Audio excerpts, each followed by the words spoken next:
Na kawo gaisuwa a cikin sunan Ubangijinmu da mai cetonmu Isa Almasihu. Muna nan lafiya, muna ɗaukaka Allah domin ya yarda mana ya ƙosar da mu ta wurin bincike daga cikin maganarsa. Kamar kullum muna ƙarfafa masu sauraro da yayin da aka saurari wannan saƙo a yi ƙoƙari a ƙoƙarta a raba da abokanai da dangogi. Yayin da ake yin wannan a kafofin sada zumunta ana zama sashi na samun ladan wannan shelar.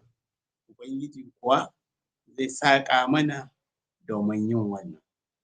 Kada mu manta Trumpet Media ita take busa wannan shelar a ko'ina a duniya domin mu saurara, mu ji, mu ƙaru, mu girma a cikin tafiyarmu.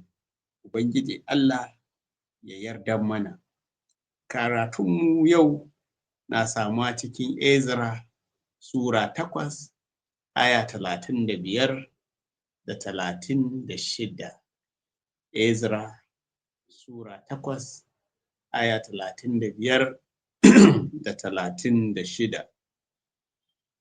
Waɗanda fa suka komo daga zaman talala suka miƙa wa Allah na Isra'ila hadaya ta ƙonawa da bajimai 12 domin dukan Isra'ila da raguna 96 da ‘yan raguna 77. Suka miƙa hadaya don zunubi da bunsurai 12. Dukan wannan ya zama hadaya ta ƙonawa ga Ubangiji. Aya 36 tana cewa suka faɗa wa wakilan sarki da masu mulkin yammacin kogin Euphrates umarnan sarki, su kuwa suka taimaki mutane da kuma haikalin Allah.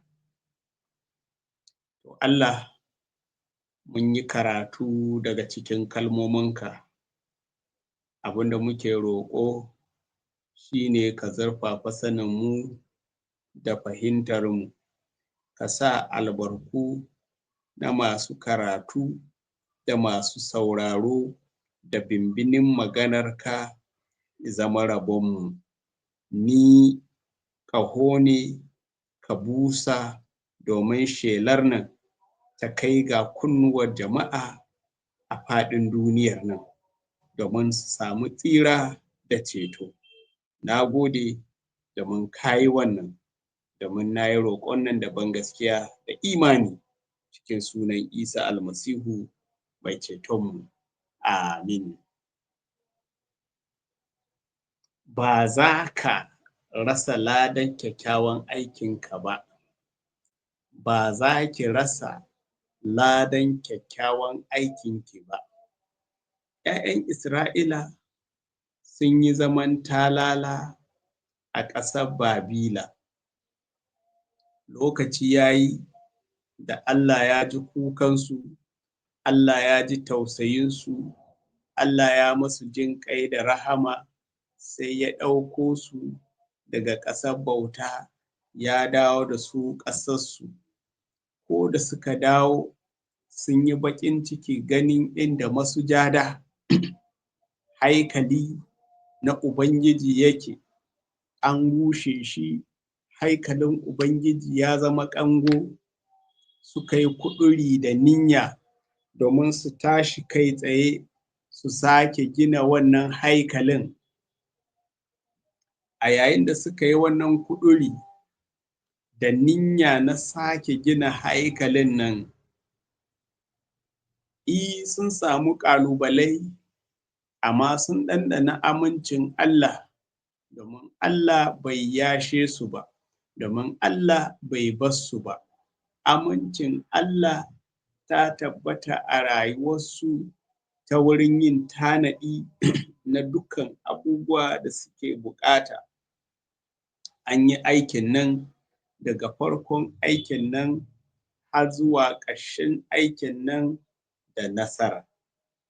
bayan gama wannan aiki an nuna mana jama'a sun bayyana a gaban Ubangiji da murna da farin ciki domin aiki da Allah yayi masu ta tanada masu wuri na sujada, sai suka miƙa hadayu daban-daban ga Ubangiji Allah mahaliccinsu.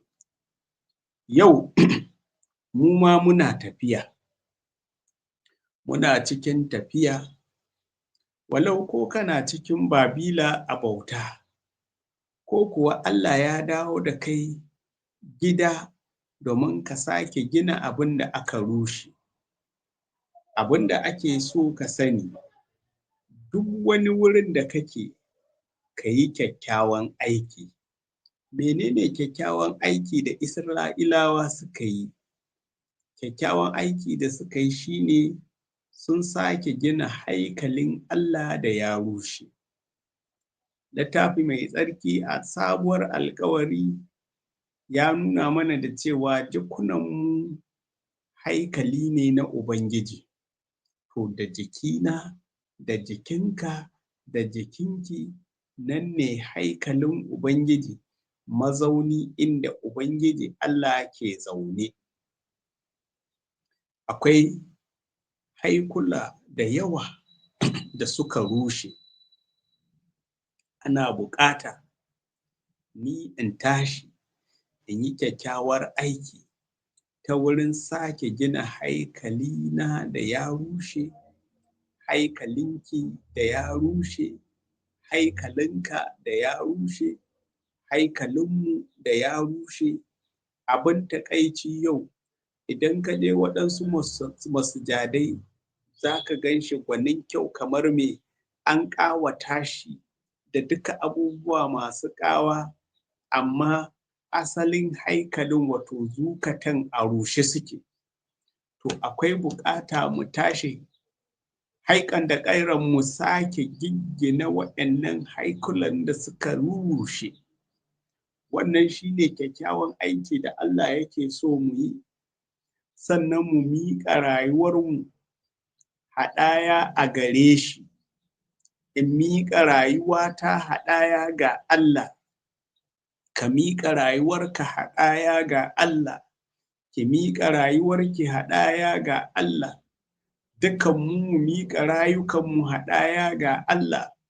Idan muka yi haka, za mu faranta wa Allah rai. Ubangiji Allah zai kuma taimaka mana akan kyakkyawan aiki da muke yi. Allah na bayan mai kyakkyawan aniya. Idan kana da kyakkyawar manufa a rayuwarka, ba za ka rasa taimakon Allah ba, ba za ka rasa goyon bayan Allah ba. Menene ɗin nan da ka sa a gaba kyakkyawan aiki nan domin yi? Yaya haikalinku yake? Mu yi magana ma akan ginin. Yaya majami'arku take? Me kake yi a kai? Ana buƙata ka sake ginawa. Yaya rayuwar iyalinka take? Haikalin gidanku na tsaye, haikalin iyalinku na tsaye ko ta rushe? Yaya haikalin ma'aikatanku ike? A tsaye ko a rushe? Yaya haikalin masana'antarku take? Hankalin nan na tsaye ko a rushe? Akwai buƙata na sake gina duk wani haikali da ya rushe. Ubangiji Allah zai saƙa mana idan muka yi wannan. Ina maka addu'a, ina maki addu'a domin mu tashi mu yi aiki gwalgwadon iyawarmu, mu yi kyawawan ayyuka na ginawa ba na rushewa ba, domin mu karɓi kyakkyawan lada. Allah ba azzalumi ba ne. Duk wani aikin lada da muka yi za mu karɓi ladan. Na roƙe ka ya Allah, domin duka masu sauraro waɗanda ba su kyawawan ayyuka daga yanzu ka sa mu zama mutane da za mu sa kai ga kyawawan ayyuka na gina haikali da ke cikin rayuwarmu da rayuwar wasu, maimakon mu rushe rayuwar mutane kai more mu mu gina rayuwar mutane. Ka more mu mu gina maka haikali a nan duniyar nan, ka ba mu lada, ka ba mu taimako, ka ba mu albarku na yin haka, domin kai ne mai cetonmu. Amin. Allah ya albarkaci mai sauraro, a ci gaba da raba wannan saƙo. Na gode.